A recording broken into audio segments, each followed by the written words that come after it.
Sports presents the 1985 American League Championship Series.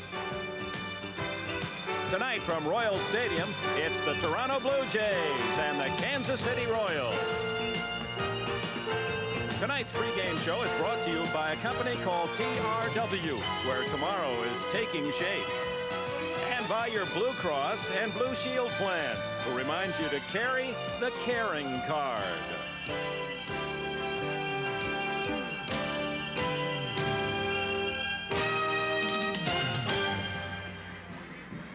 The American League Championship Series have shifted from Ontario, Canada to America's heartland. A red, wet, damp heartland it is. Kansas City, Missouri, and Royal Stadium the scene as the Royals in Game 3 host the Toronto Blue Jays. Good evening, everyone. It has been a great Canadian dream to get to the World Series, and the Blue Jays are only 2 victories from accomplishing that. It's been nightmarish for the Kansas City Royals. As a team, they have lost their last 10 playoff games. The manager, Dick Hauser, is 0-11 with the Yankees and the Royals. The weather could be a factor. It has rained hard throughout the week. The last 3 days, 5 inches has fallen in this area. It has sprinkled throughout the day and light showers falling at the moment. But at present, the game will start as expected about 10 minutes from now. The starting pitchers, Brett Saberhagen, the ace of the Kansas City staff, will try to get them on track. He won 20 this year. He'll be opposed by the wily veteran right-hander of the Blue Jays, Doyle Alexander. He won 17 for the 2nd straight year. So the Royals and the Toronto Blue Jays. Kansas City has not played up to its talent on the season, and we'll get that story from Dick Hauser in a moment. Catcher Rick Dempsey joining us in showery Kansas City. Toronto so far a solid ball club, has played up to all of its expectations, but the Royals are very disappointed. They have not played well the first 2 games. No, they haven't. It's like Weaver tells us at spring training on the very first day, you know, don't try to do things that you're not capable of doing. And so far, I think that the Kansas City Royals have rushed quite a bit and have made a lot of senseless mistakes. The physical errors and the mental mistakes have added up against Kansas City. Dick, during the course of the season, every team is going to go through defensive slumps, but now is not the time for Kansas City to do it against the Toronto Blue Jays. Defense is a commodity taken for granted. You don't expect Brett to bobble the easy grounder. You don't expect Jim Sundberg to throw the ball into center field. The extra base and the extra runs follow. Why now in the playoffs? I don't know. Certainly players of that caliber who have been good defensive players in the past. Physical errors are going to happen. The mental errors, you don't know. Now, playing outside yourself beyond 100% does create mistakes, and the mental errors are inexcusable. They are. I think if you take in the case of Willie Wilson, where there's a base hit to center field, he's got a chance to force the runner at second base, but he looks the wrong way, throws off the wrong foot to second base. The guy beats it by a half a step. It costs him an out and a run. And then you go to the Steve Balboni play. Everybody thinks it was Balboni's fault, but if you watch the monitor, you can see that there's nobody covering third base when he attempts to throw the ball. George Brett barely beat the runner back. Haste makes waste. When you play a game of errors, a manager can be 0-11. How many times you heard that one? Yeah, quite a few this last couple of weeks. But we didn't play a good game the other night. The first game, Steve just completely shut us down, and we had a chance to win it. We didn't play well defensively, and now we're 0-2 in this particular playoff series. How about the pressure on you as a manager, not winning a playoff game, 0-11?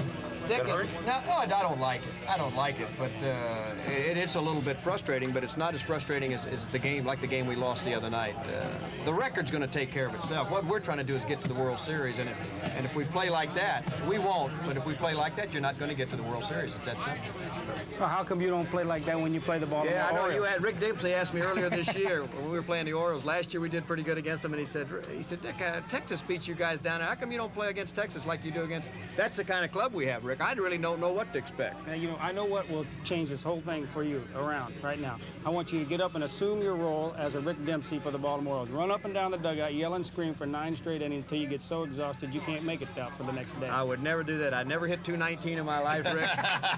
You're capable of doing that any year, and I wouldn't get involved in anything like that. Okay, what did you tell your team? Down 2 games, and you play Toronto now, the big 3. You can't really afford to lose tonight. Yeah, I haven't really said anything to the ball club. I give a couple of speeches during the year, but I think that the fact that we've been able to come to get behind in a series or during the season, you get in a situation, it looks like things are going down the tubes for you, and all of a sudden we bounce back and win 13 out of 15 or beat California 3 out of 4. We've got Saberhagen pitching tonight. We're playing at home. we can get it going. One game can turn this thing around. Tonight could be that game. And Dick Hauser has that card ready to play. Brett Saberhagen, the precocious 21-year-old, a potential Cy Young winner. Weather permitting, it'll be Brett Saberhagen for the Royals tonight against veteran Doyle Alexander. Alexander has been in pro baseball 18 years, back-to-back. He's won 17 games. You had the pleasure of batting against both of them. The displeasure of batting against both of them. I usually don't play too much against them, but when I do, you take a guy like Doyle Alexander, he is what we call a finesse pitcher. He's got all good 4 pitches over the top. He changes speeds real well, but just when you think you got him figured out, he drops down 3/4 and gets you leaning, gets you out easy. The other guy, Brett Saberhagen, I would call him a power pitcher. He's a guy, he throws the ball well over 90 miles an hour, and he's got a curveball like I would compare it to Bert Blyleven's, and a changeup that of Bodeker's. Wow. So Brett Saberhagen explains why he's a solid Cy Young candidate, and he doesn't walk many people, but he might be running after the game tonight because his wife Janine is expecting their first child any moment. She's in the stands. We'll keep an eye on her as well as her husband. I guess you could call this game tonight for the Royals looking for the first win, and for Saberhagen, great expectations. So we're set for Game 3 in Kansas City, but first, this report from NBC News.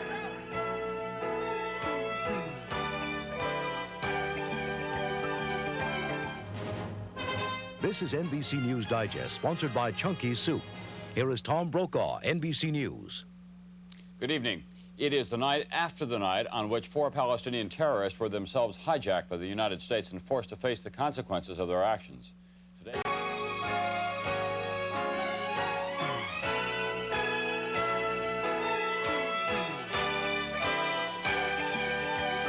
NBC Sports presents Game 3 of the 1985 American League Championship Series. Tonight from Royal Stadium, it's the Toronto Blue Jays versus the Kansas City Royals. And it's brought to you by Ford and your Ford dealer. Have you driven a Ford lately? By Miller Beer. Miller made the American way since 1855. By American Airlines, something special in the air. And by RCA, creators of video technology that excites the senses. Royal Stadium in Kansas City, one of the most beautiful ballparks in the majors. And just seconds ago, the rain that had been holding off for about 45 minutes began again. We're going to start this game on time, however. They anticipate about a 2-hour period of time where little or no rain will fall, then the skies may open. Down 2-0, Dick Hauser calls upon his Cy Young Award candidate, 21-year-old Brett Saberhagen, a 20-game winner, to try and get the Royals back on track. He's opposed by the 35-year-old veteran Doyle Alexander. As Bobby Cox looks to get a stranglehold on this series, Alexander has won 17 in each of the last 2 seasons. Hi again, everybody. Bob Costas along with Tony Kubek. Now, when the League Championship Series was best of 5, it happened twice, once in the National League, once in the American, that a team fell behind 2-0 and rallied to win. But the more pertinent frame of reference now would be the World Series, since the League Championship Series is best of 7. And since 1955, 7 times a team has been down 2-0 and has come back to win. And on all 7 occasions, it was a team that lost the first 2 on the road and then came home, like Kansas City is doing now. Bob, I found Dick Hauser, the manager of the Royals, conversation with Rick Dempsey, and Dick Enberg, very interesting. He said, I never know what I'm going to get. We don't know what we're going to get either, because are they going to be the team that got swept by the Texas Rangers, lost 10 consecutively to the Seattle Mariners, or the team that won 3 of 4 when they had to against the California Angels in the heat of the pennant race? So we'll find out tonight, but when you talk about the 2 best young pitchers in the game, you start with Dr. K, Dwight Gooden, and you immediately go to that youngster, 21 years old, Brett Saberhagen, pitching tonight. Does being down 2-0 and playing sloppily in Game 2 put the Royals at a psychological disadvantage? Perhaps the best answer offered by California Angels manager Gene Mauch. When asked about psychological advantages, he replied, I don't know. I never saw Freud play baseball. The starting lineup's next.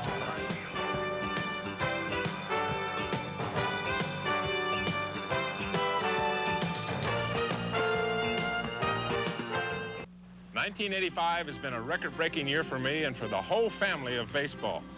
Like any family, we've had some problems, and we're working hard to solve them. But there have been some great performances, too.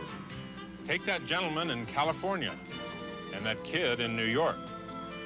And, of course, my forever young teammate in Chicago.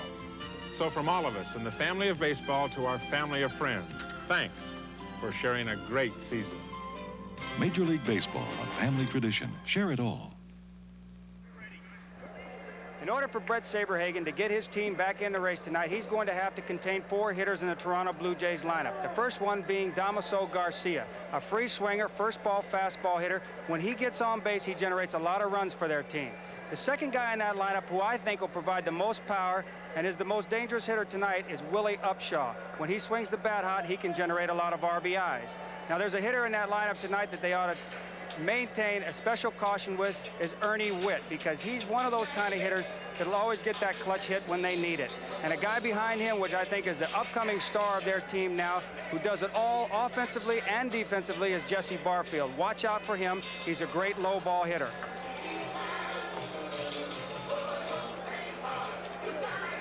If it stays like this, I'm sure they would play all the way through it. Actually, the forecast calls for it to stop, as I said, for an hour and a half or 2 hours. And what we're really worried about is the possibility of heavy, steady rains along about 10:30 tonight, Kansas City time.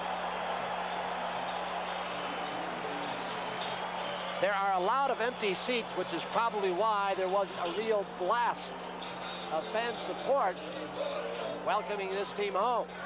They're tucked away because of the rain. This defense, Rick Dempsey commented on, is going to have to play a lot better in this ballpark than they did up in Toronto. Although really, Bob, to say they gave a game away is a little harsh, I think, game number 2, because the Blue Jays were very opportunistic. They made the most of a lot of things that were given them. A much more spacious outfield than it was up in Exhibition Stadium, Toronto, Ontario, Canada, and Willie Wilson might become more of a factor because he chases the ball down and uses this field, just as Gene Mock and Doug DeCinces, who said he may have won 2 ball games in that crucial 3 or 4 series for Kansas City in September. 21-year-old Brett Saberhagen last year, when he started game 2 against the Tigers here in Kansas City, he became the youngest pitcher ever to start a league championship series game. Yielded just 6 hits in 8 innings of work, only 2 after the first inning. Probably on his way to the Cy Young Award. Either he or Ron Guidry will win it in the American League. Their records were comparable, but Saberhagen's earned run average was better, and he pitched for a team that provided him less run support than Guidry got from his Yankee teammates. I think an indication of how hard he throws, and he is a power pitcher with a great straight change and better than average curveball, is the last at bat for Reggie Jackson in this series. Mr. October, Brett Saberhagen threw the first pitch on the outside corner at 88 miles an hour, the second one on the outside corner at 90, and the third one caught Reggie looking. It was timed at 92. He is a great athlete.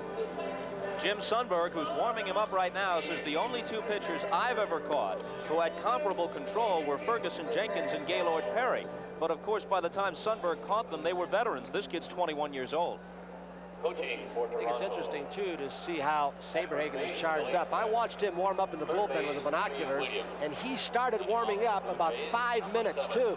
So he's been warming up about 25 minutes. Some said his arm was tired his last outing against Oakland.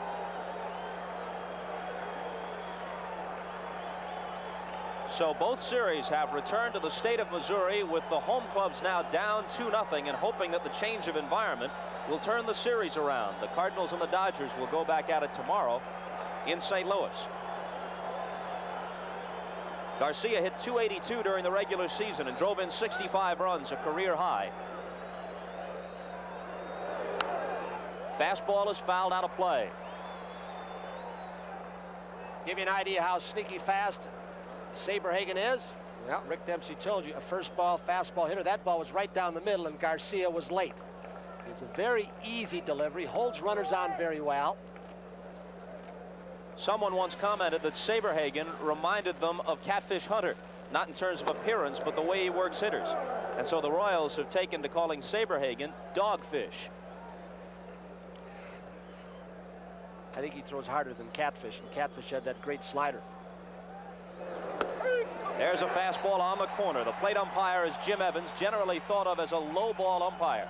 Would that help either pitcher tonight? Well, neither one is basically a low ball pitcher. You could just see Saberhagen, but he got an awful lot of the outside part of the plate.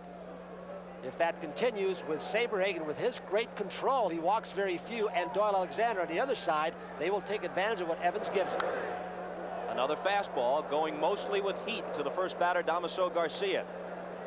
You want to feel old? This even made me feel old. Someone wrote Saberhagen a letter and told him that he reminded that particular letter writer of Mel Stottlemyre. Saberhagen said, I don't know who that is. Built about the same, 6'1". He's about 170. Hey, there's a new twist, sidearm. Right at Biancalana, and Buddy throws Garcia out.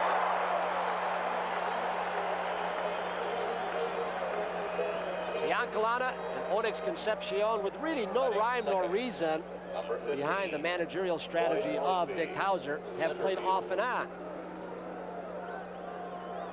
Doesn't hit them against certain pitchers. One got hurt, the other one came in, and then he just went from day to day with it.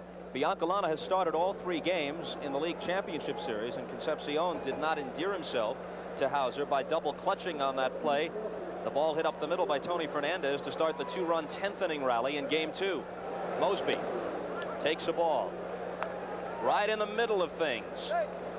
On Wednesday in Toronto, the controversial catch or no catch, a couple of base hits, and he scored the winning run.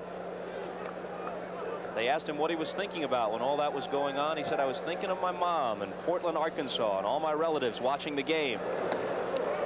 He said, I know they were watching it on the big screen TV. And then he added, of course, in Portland, Arkansas, that's anyone who has a 16-inch set. Mom said he caught it, and the reason is he said Lloyd wouldn't lie. 3-0.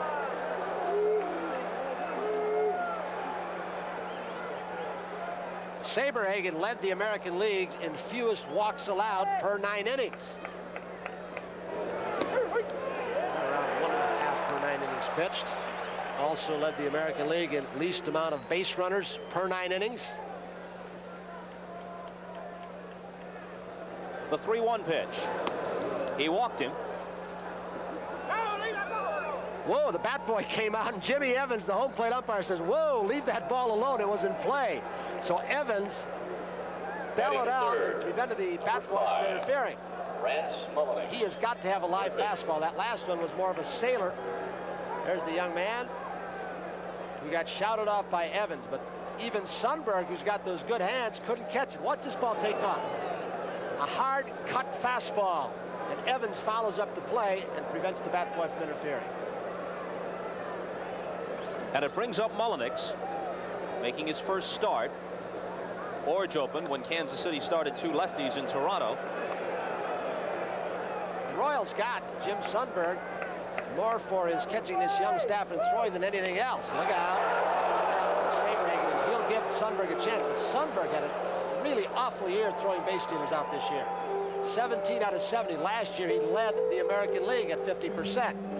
Nice view, same view you get that Balboni, Mosby, and Ted Hendry, the first base umpire, get. Mullenix hits it hard, but they might turn 2. White to Biancalana, on to Balboni, and the 4-6-3 double play.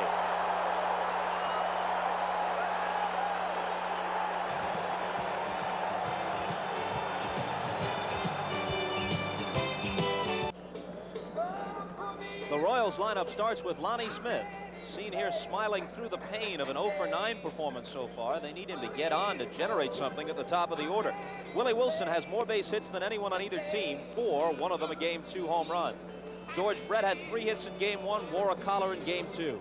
Hal McRae had 2 hits on Wednesday and says that side muscle is feeling better and better, isn't inhibiting him as much. He's the DH and cleanup man. Frank White will bat 5th and play second base. Pat Sheridan, who had the dramatic pinch hit home run in the 9th inning in Game 2, is in right field tonight. Steve Balboni at first base. Jim Sundberg will catch, and Buddy Biancalana plays shortstop and bats 9th.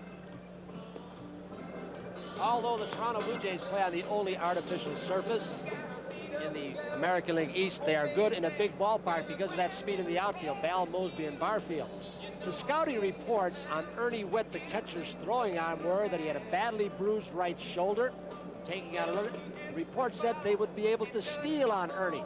Well, he threw out 2 of 3 at attempted base stealers in game 2, and probably would have gotten a third if McRae hadn't unintentionally spun around, gotten in his way. So he has thrown the ball very quickly.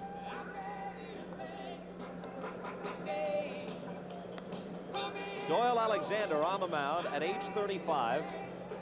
He went 17-10 with an ERA of 3.45 and worked 260 innings.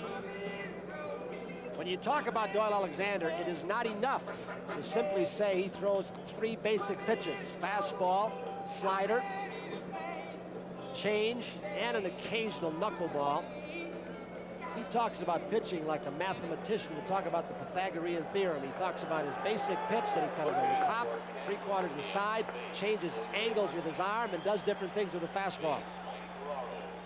It looked for a while as if his career was over. From late April 1982 to late August 1983, he was 1-15, including 0-6 at the start of his tenure with the Blue Jays. But since then, he's 42-17, and Bobby Cox said, no, we never considered releasing him, even at his lowest point, because we thought his arm was live and he was still throwing the ball well.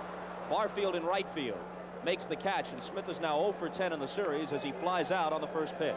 Bobby Cox had Doyle Alexander at Atlanta, knew what kind of pitcher he was. And Alexander, some consider the best pitcher the Blue Jays have, and I include Dave Steve over the last 2.5 years. This ball club in September and October, for Blue Jays, he's been 15-3. Well, if the Blue Jays were choking in the final week, Alexander performed baseball's version of the Heimlich maneuver by stepping in and beating the Yankees last Saturday 5-1, and that was the division clincher just when the anxiety had begun to set in. Mullenix in close, as you saw, against Wilson. 1-1 to him. Try and power away him inside from the left side of the plate. That's what Alexander will want to do. And also with that circle change, we're trying to explain that later, one of the best changeups in the business. Fouled out of play, a ball and 2 strikes. Alexander is not a finesse pitcher at all times, like some people say. He has thrown the fastball this year at times almost 90 miles an hour. And he'll get late in the game, and at times he will get stronger.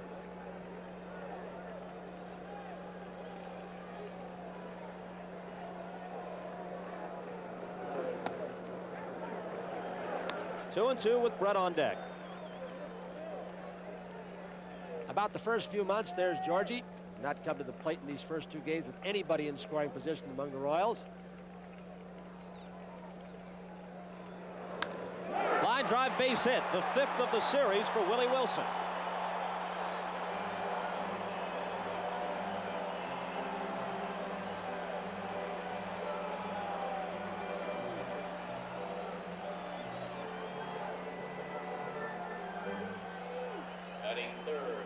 Most of the seats, by the way, are now filled as the rain has stopped and people begin filing back down the aisles. I would expect, Bob, that we'll see a little bit better leadoff first base by Willie Wilson than he had when McRae was up. He didn't go till it was a 2-2 count. Never had a foot on the turf, and he's got to start being a little more aggressive on the base pass. Alexander will hold the ball, step off, quick pitch. That'll be out a 2 foot better lead now than he had up in Exhibition Stadium when he was on. When you consider Brett's RBI total of 112, and then consider the fact that the Royals as a team had the lowest on-base percentage in the entire league, you realize that he didn't have the opportunities to drive home runs that a guy like Don Mattingly had with the Yanks, and that's to take nothing away from Mattingly, who will probably be the MVP. Wilson fakes, doesn't go, the pitch is high.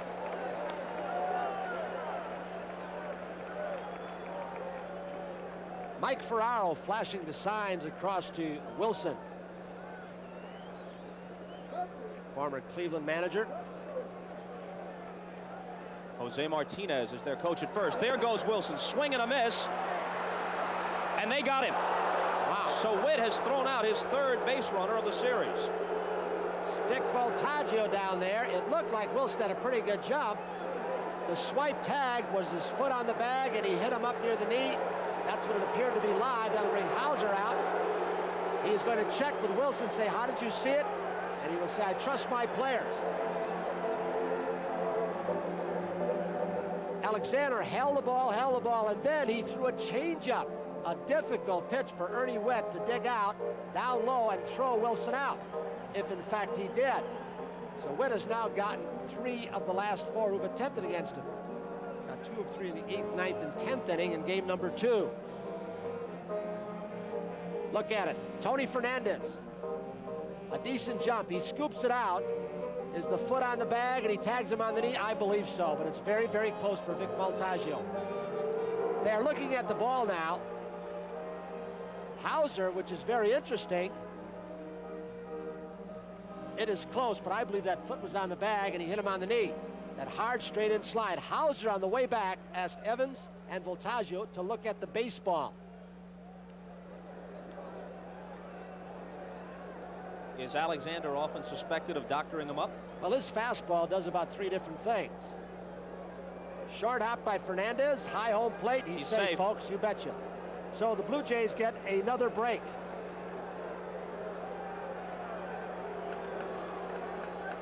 A ball and a strike to Brett. Wow. Well hit, deep right. If it stays fair, the Royals are in front. And they are. Home run Brett.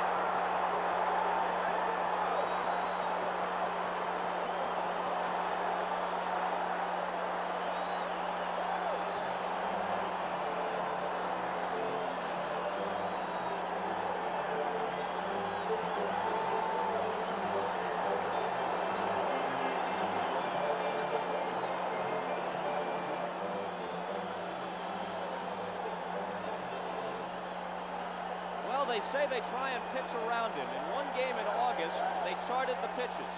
He saw 15. 12 of them were balls. The 3 in the strike zone resulted in 2 homers and a double. You can't dance around him forever. He comes out for the curtain call. And I believe he had a changeup. Remember when Tom Hinkie struck him up? Exhibition Stadium got him with 2 forkballs, off-speed pitches. Ball 1 to McRae. So you don't know if the pitching pattern would have been the same, but it's possible that the call at second cost Kansas City a run. We talk about when we mentioned that Doyle Alexander speaks of changing the angle of his arm to give more variety to his pitches. So if he comes over the top, 3/4, or sidearm as he did, that's 3 variations on the fastball along with 3 different movements. Doyle Alexander has made 1 appearance, and as you see, he's been known to give up the gopher ball. He's made 1 appearance in League Championship Series play. Back in 1973 with the Baltimore Orioles against Oakland, and he lost to Catfish Hunter. Tonight, facing the youngster they call Dogfish.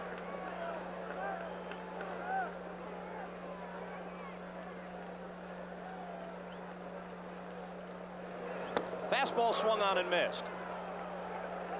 So Alexander is out of the inning, but not before Brett bruises him with this one. And after 1, it's the Royals 1 and the Blue Jays 0.